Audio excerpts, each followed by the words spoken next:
Hey guys, and welcome back to another draw preview and prediction video, ATP Sofia Open. We're going to get into it, and actually, we've got a slightly different format of video that we're going to do today and try that out and let me know what you guys think. Before we get into it, of course, remember to hit that like button and subscribe if you are new.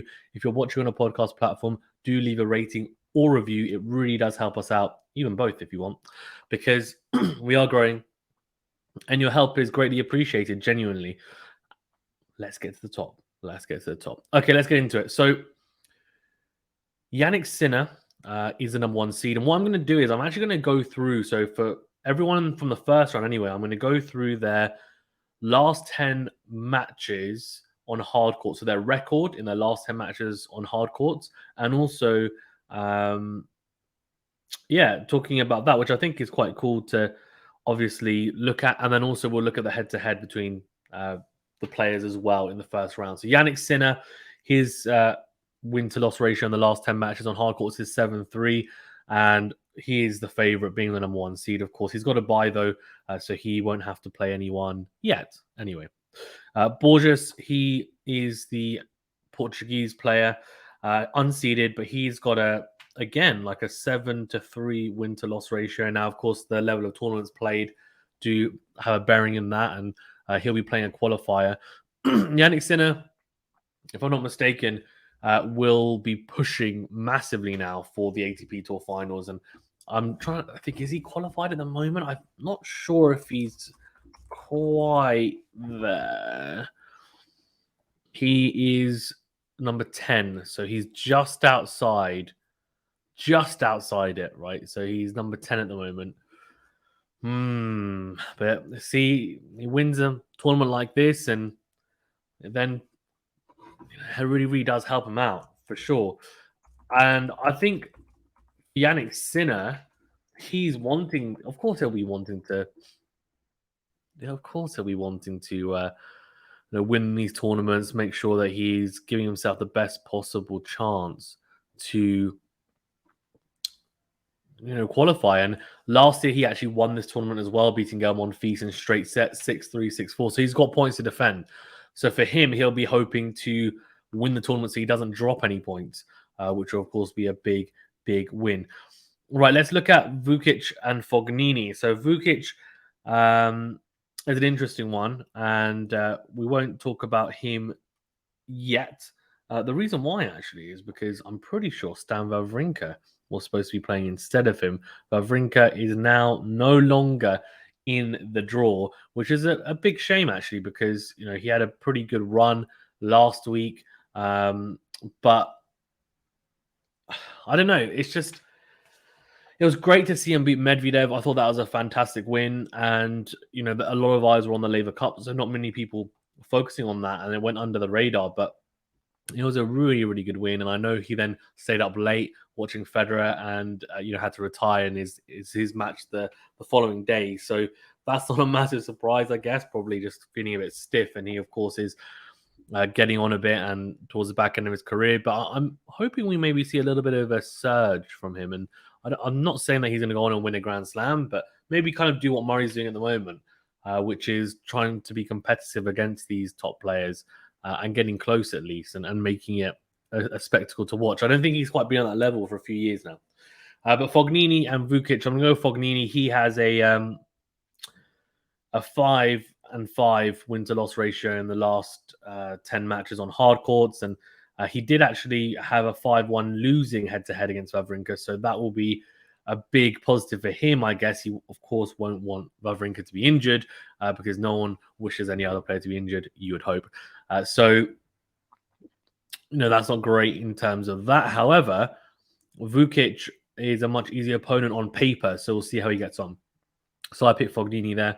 Verdasco and Basilashvili. So Verdasco and Basilashvili is an interesting one because two massive hitters. Verdasco's towards the back end of his career, though, of course. He has won 5 out of his last 10 hardcore matches, and Basilashvili only 2 out of his last 10, so he's in some poor form as of late. Head-to-head is 2-1 to Verdasco. I think if Verdasco is able to have a decent level of shot tolerance, he's probably going to induce quite a lot of errors from Basilashvili because he's just been very very inconsistent. I know he can be erratic and inconsistent at the best of times, but very, very erratic in the last few months. He's definitely had a dip in form.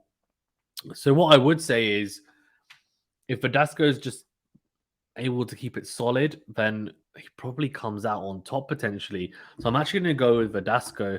The head-to-head is a little bit misleading because, of course, Verdasco is towards the back end. He's not really he's not really in the best of form. He is, again, like someone like Vavrinka towards the back end. He's looking to retire in the next year or so, you'd imagine. Dimitrov has a bye, and he also has a not particularly good recent run of form. Only 3 wins in his last 10 hardcore matches. Eimer and Ivashka. I mean, this is interesting because Eimer and Ivashka both have 5 wins in their last 10 matches, so form-wise pretty similar. Head-to-head is actually 1-1, so this is as much of a 50-50 as you're going to get. I would go with Ivashka maybe, or Eimer. Who do I go with? Eimer's more solid from the baseline. Ivashka's bigger hits. I'm going to go with Eimer. Sonego Zapata Morales. I'm going to go with Sonego. He had a fantastic week last week, didn't he? Playing some really, really good tennis, Sonego. And I have to say, he is a very underrated player. And I think a lot of people think maybe like a clay court specialist, but no, I mean, he beat, let's have a look, Karatsev, Simon, Korda, Hakac, lost to Bublik in the final. I mean, Bublik's a massive hitter, so if he's on form. But I want to go Sonego. He's got, of course, won 7 out of his last 10 matches on hard courts, and Zapata Morales 4 out of his last 10. Head-to-head is 3-0 to Sonego, so even more, I guess, consolidating my opinion on Sonego winning. Van Rijthoven versus Rune. That's a fantastic match. I cannot wait for that. Both players with 5 wins in their last 10 matches on hard courts. Head-to-head is actually 1-0 to Van Rijthoven. Holger Rune, I'm yet to really see him take those big steps or leaps on any other surface other than clay. I'm wondering whether this could be an opportunity, but I'm going to go with Tim Van Rijthoven because I like his game. I do. And I think he is enjoying his tennis right now.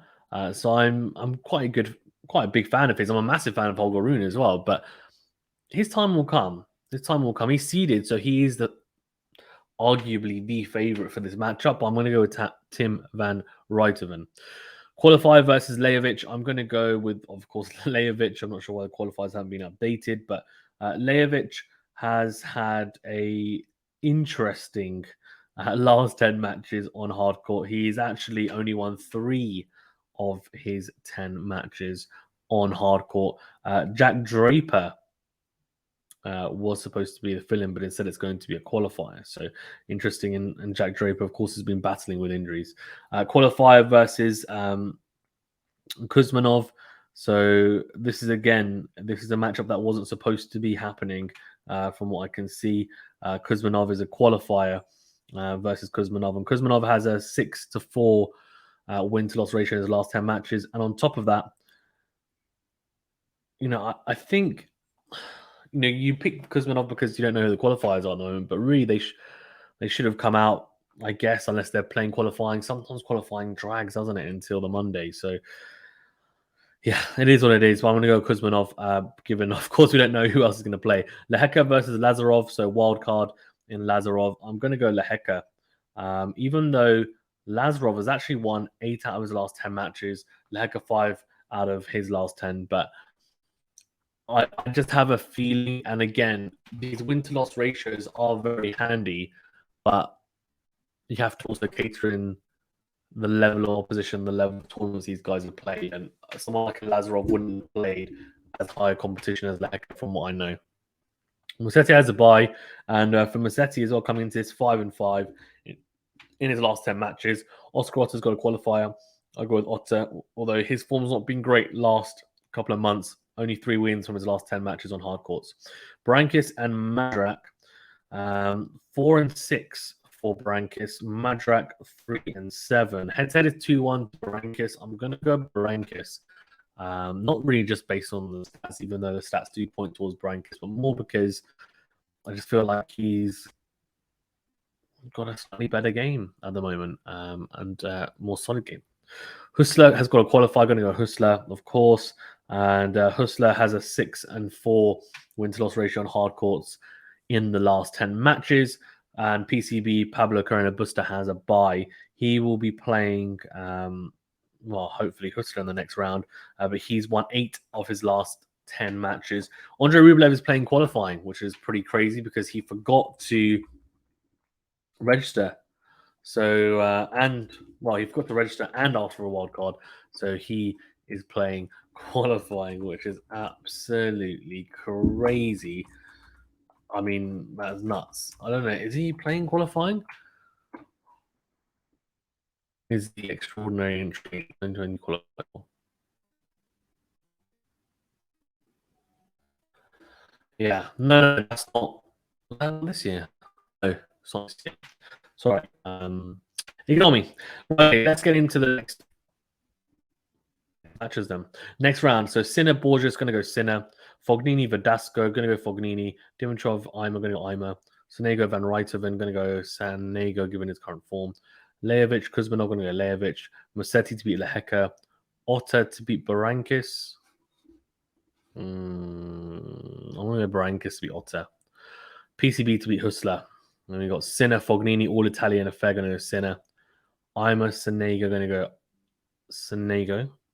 Although, would he be tired from last week? Maybe, so I'll go Ima.